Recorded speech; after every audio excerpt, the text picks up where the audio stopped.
Kita masuk ke kegiatan pembelajaran 3, yaitu jurnal pembalik. Jurnal pembalik adalah jurnal untuk membalik jurnal penyesuaian yang menimbulkan akun raca. Jika tidak dibalik, akan terjadi akun ganda. Dengan kata lain, jurnal yang memiliki istilah lain reversing entries ini yang dibuat pada awal periode akuntansi berikutnya untuk membalik jurnal penyesuaian yang menimbulkan akun real baru. Fungsi dibuatnya jurnal pembalik yang pertama yaitu mempermudah pencatatan transaksi pada awal periode akuntansi yang baru, terutama yang berhubungan dengan ayat jurnal penyesuaian. Fungsi yang kedua yaitu menyederhanakan penyusunan jurnal pada periode akuntansi berikutnya. Jurnal pembalik dapat memberikan manfaat bila perusahaan membuat ayat jurnal yang jumlahnya banyak. Fungsi yang ketiga yaitu meminimalkan kesalahan atau kekeliruan yang mungkin bisa terjadi, seperti menghindari pengakuan biaya atau pendapatan yang double karena penyusunan ayat jurnal penyesuaian.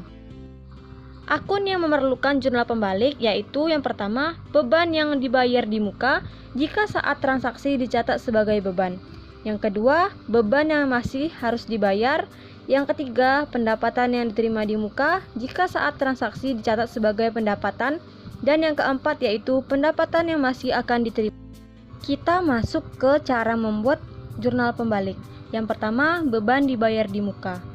Beban telah dibayar yang dicatat sebagai beban pada akhir periode akan ditutup sehingga nilainya akan nol. Oleh sebab itu, pada awal periode berikutnya diperlukan jurnal pembalik agar data beban mencerminkan keadaan yang sebenarnya.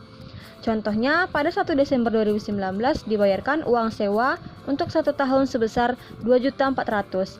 Maka dicatat pada jurnalnya yaitu beban sewa di sebelah debit sebesar 2.400.000 pada kas di sebelah kredit sebesar 2.400.000.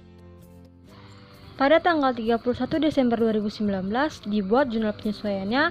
Beban sewa yang digunakan 1/12 dikali 2.400.000, hasilnya yaitu 200.000. Maka jurnal penyesuaiannya yaitu sewa dibayar di muka di sebelah debit sebesar 2.200.000 dan beban sewa di sebelah kredit sebesar 2.200.000.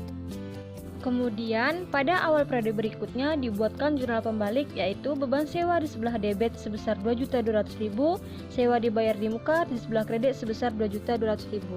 Beban dibayar di muka yang dicatat sebagai harta tidak perlu dibuat jurnal pembalik karena nilainya tidak nol. Yang selanjutnya, beban yang masih harus dibayar.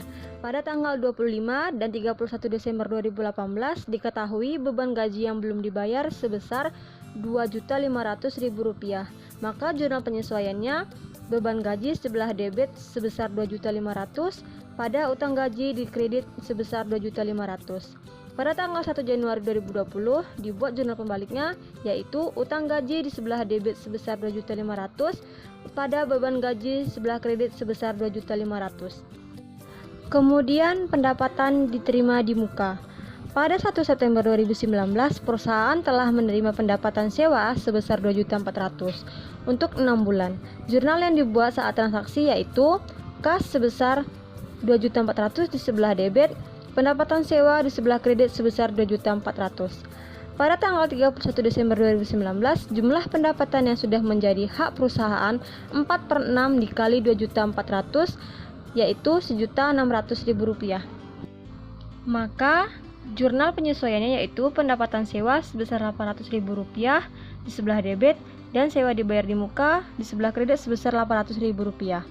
Pada awal periode berikutnya akan dibuat jurnal pembalik yaitu sewa dibayar di muka di sebelah debit sebesar Rp800.000 pada pendapatan sewa di sebelah kredit sebesar Rp800.000.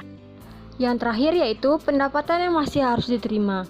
Pada akhir periode diketahui perusahaan memiliki pendapatan bunga yang masih harus diterima dari simpanan di bank sebesar Rp2.500.000 yang akan diterima 3 Januari 2020. Jurnal yang dibuat pada 31 Desember 2019 yaitu piutang bunga sebelah debit sebesar Rp2.500.000 pada pendapatan bunga di sebelah kredit sebesar Rp2.500.000. Pada awal periode berikutnya, jurnal pembalik yaitu pendapatan bunga di sebelah debit sebesar Rp2.500.000 pada piutang bunga di sebelah kredit sebesar Rp2.500.000.